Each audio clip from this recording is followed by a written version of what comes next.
phase one is qualify.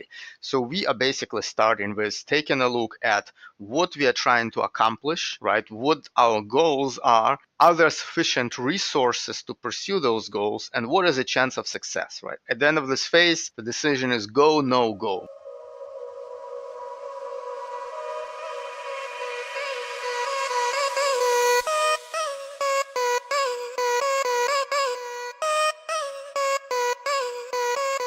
This is Time for Marketing, the marketing podcast that will tell you everything you've missed when you didn't attend the marketing conference.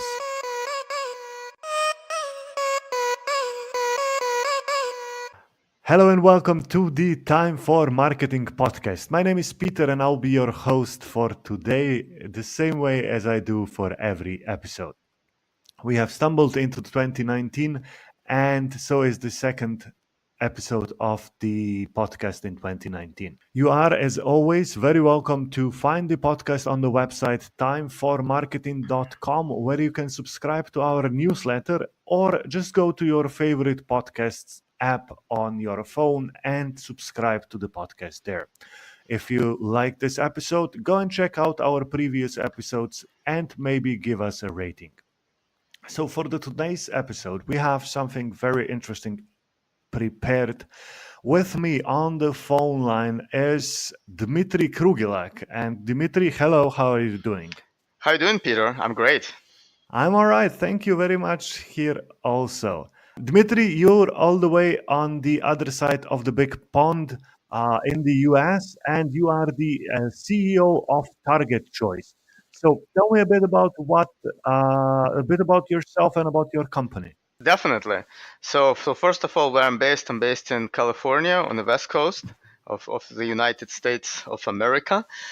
So Target Choice, it's a marketing agency focused primarily on Facebook advertising. However, what we are doing this year is we're in the process of rolling out a new marketing framework that we call the Blueprint, and a system for producing those blueprints, which is called the Blueprint Lab. So we are moving from being just an agency to being an educational and coaching company. And we have what I would say a somewhat different take on marketing than a lot of other people have, in the nature of being more comprehensive, more systematized, and being able to assimilate very effectively pretty much every strategy, any strategy and tactic you can think of and find. So this is extremely exciting. And my presentation at the Affiliate Summit was a very, very early and preliminary preview of this. I would also note and suggest for listeners to check out my blog at targetchoice.com/blog, where some of those concepts have been previewed over last year. But this year we are really going for it. We have a lot of good stuff that has been in development, going into release, early preview, scaling. It's going to be a very exciting year. All right, that sounds excellent. I'll add the link to your blog to the show notes, and I'll also add your presentation from the Affiliate Summit to the show notes. So when you listen to this podcast, you can go and check it out on the website. How was Affiliate Summit? Was this your first time being at Affiliate Summit? I have been going there for many, many years. So this is the second time I'm speaking there. Affiliate Summit was excellent. I would say it has been best Affiliate Summit ever for me. But part of the reason why this has happened is I had something really special this time around, right? So and that's what we are talking about here. So lots of business, lots of reconnecting with people I know already, and lots of people who I just met, getting really, really excited about our Blueprint Lab. Yep. So your presentation at the Affiliate Summit was called How to Start a Facebook Ads Project, and you revealed 4 different steps. So let's not wait. Let's just go directly into the presentation. Dmitry, these are your 5 minutes. Okay, let me just put a little bit perspective on what presentation covers and what it doesn't cover. So the way the Affiliate Summit works, all the presentations have to be purely educational. So I could reveal only part of what I could at the Affiliate Summit itself. So I had to focus on highlighting the problems that marketers are facing when they are dealing with Facebook ads, the problems and the very, very rough outlines of the solution, right? So I could not really go into the depth of how we are solving those problems. I had to do the high-level highlights. So I'm going to recap a little bit of what the presentation is and then go a little bit further and talk about our solutions. First of all, what is the real problem with Facebook ads, right? So the Facebook advertising is extremely, extremely complex. I have a slide that highlights a gazillion factors that can go into making them either a success or a failure for pretty much any company, right? And depending on the case, those different things can either make or break what you're doing, right? It could be market research, it could be having retargeting, it could be having the right audiences, it could be the right optimization rules, watching your CPMs, etc., etc., etc. There are literally hundreds of factors that can contribute to the results, right? And how do most people solve those problems? How do most people address those problems? Well, one solution, quote, quote, for most people, I wouldn't say for most, but for a lot of people, is just to pretend that the problems don't exist, right? It's just kind of you throw some sticky substance at the wall and see what sticks, right? Sometimes it sticks, sometimes you get a success without even thinking too much, and you are happy. And sometimes you even think, oh, gee, that's because I'm such a great Facebook advertiser, right? So, and sometimes it's true, but in many cases it's just pure luck, right? Or in other cases, people would try a bunch of things and then say, oh, gee, Facebook advertising does not really work. It must be a scam or something, right? And sometimes they work with some agency, and sometimes the agency doesn't know what they're doing, and they still think it's a scam, right? And then there are a bunch of people who have sort of pre-built solution for a specific market, for a specific industry. They, for example, figured out how to do advertising just for real estate agents, or just for home improvement, or just for e-commerce, right? And they have methods that work and replicable, but they do not necessarily know how to evolve them, how to take them to a different market, how to respond when something changes in Facebook, in market, in their industry, etc. So those solutions, even though they work for some time, they're often very fragile, right? So our approach is to take a very, very thorough look at all of those factors, come up with a set of marketing checklists, make sure that all of those factors can be covered, right? And take the knowledge that accumulates from one project, apply them to another, create industry templates, and essentially take those successes that exist out there and assimilate them, right? Assimilate them into plans that could be either standardized for an industry or highly customized to a certain business,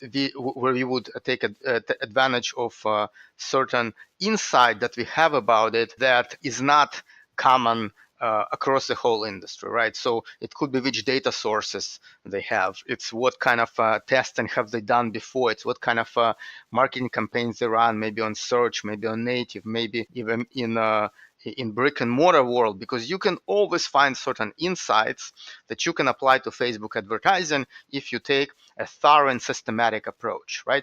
Now, I'm going to highlight very, very quickly the 4 phases that you can see in the presentation. 4 phases for starting any marketing project, right? So the first one is phase 1 is qualify.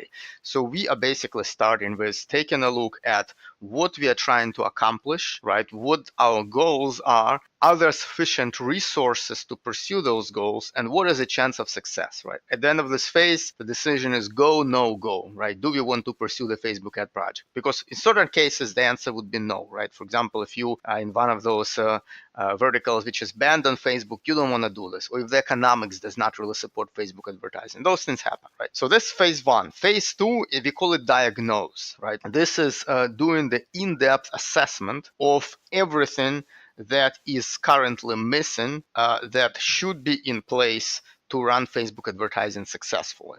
And there could be a lot of things there, right? So there could be, you might need marketing strategy, you might need to implement tracking, you might need to do some sort of creative development, redesign of your funnel, etc., etc., etc., right? So this is a diagnostic phase where we find the gaps, we identify what really needs to be fixed to be successful and effective in Facebook advertising. So the phase 3, we call it the build phase.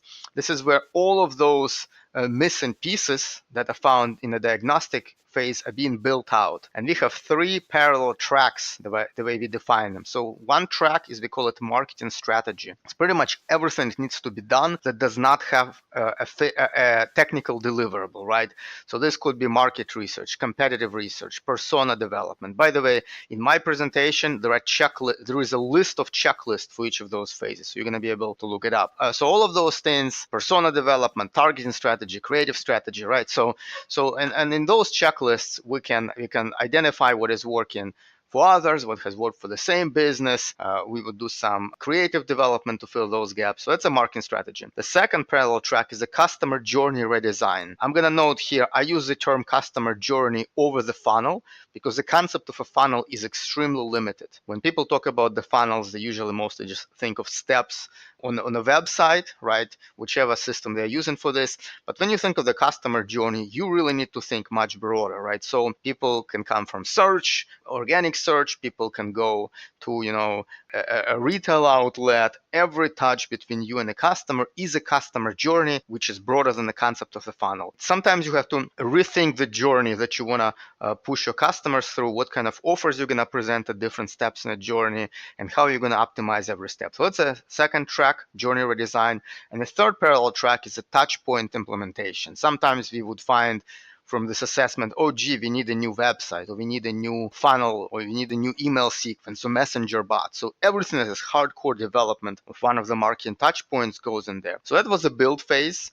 which has marketing strategy, journey redesign, touchpoint implementation. And the final fourth phase, operate or execute. And this is a never-ending sequence of tests, which take these insights,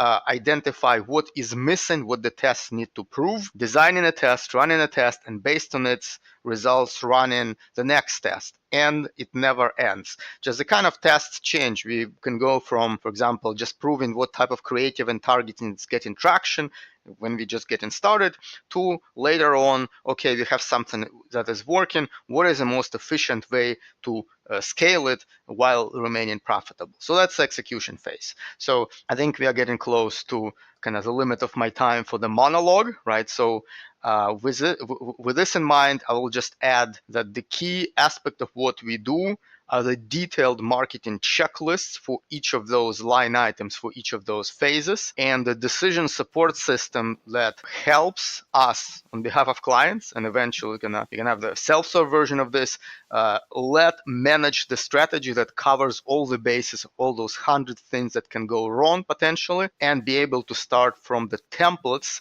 of standardized pre-built strategies that work for certain market. So that's my summary, and with all this, I would like to open the floor to the question and answers. All right.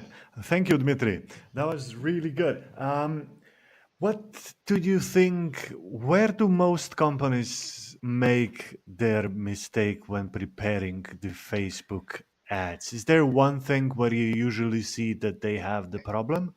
I would say everybody makes a different mistake, right? Just as I have this kind of word cloud of all the things can go wrong, different businesses make different mistakes, right? But I would say the biggest one is not having the right mindset, because sometimes people think that they know something and they really don't, right?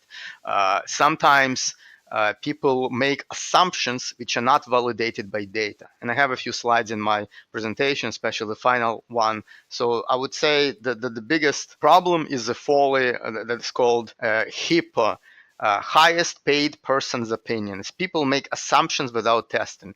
People also make huge mistakes when they assume that somebody's huge case study that they read about is going to apply to them. Maybe it would, maybe it won't. You have to test. You have to design the right test. You have to extract the tactics that have worked for others and figure out the most efficient way to apply this to your business. For this, you need a process. And this is what we help with. I sort of feel that people could ask themselves, you have a lot of checklists preparing Facebook ads.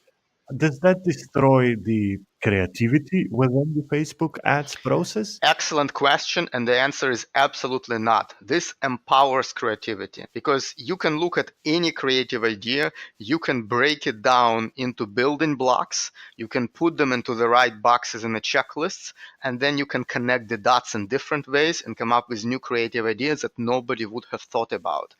We have seen this happen with our checklists and our systems time and again. When I first actually experienced this working on some projects internally, this was a true epiphany. That was a shocker. I have always believed in the power of process, but experiencing it has been a real eye opener. The way I see it, every time you find a creative idea, once you push it through this process, one interesting, brilliant creative ideas can turn into 3, 5, or 10 once you connect the dots between this new piece of between this new idea and all other things that you know. So that's why that's really the way to go. And always trust the process. Trust the process. You can't go wrong. Yeah, yeah. All right. Dmitry, I think we gave excellent advice to people who are going to start or just continue doing Facebook marketing and Facebook advertising. Thank you for being a guest on the podcast. Once again, we have the whole presentation and links to Dmitry's blog and website on the show notes. If people would like to contact you, Dmitry, where can they find you? Do you have any conference plans for the future? The event plan for this year is just kind of work in progress. Right now, I'm just focused on all the business that I'm following through right after this affiliate summit. In any case, if you want to reach me, just check out my blog. All the contact information is there. The contact information is also in my presentation. Reach out. Tell me what kind of issues you are struggling with Facebook advertising. We're going to get on a call. We're going to talk about it, and we're going to see what we can do to help you. All right, excellent. Thank you, Dmitry. I wish you to have a wonderful week. And this is it from the Time for Marketing podcast. Again, don't forget to subscribe if you loved our episode, and tell your friends and let them know that this is an excellent podcast. Dmitry, thank you and Thank you, goodbye. Peter.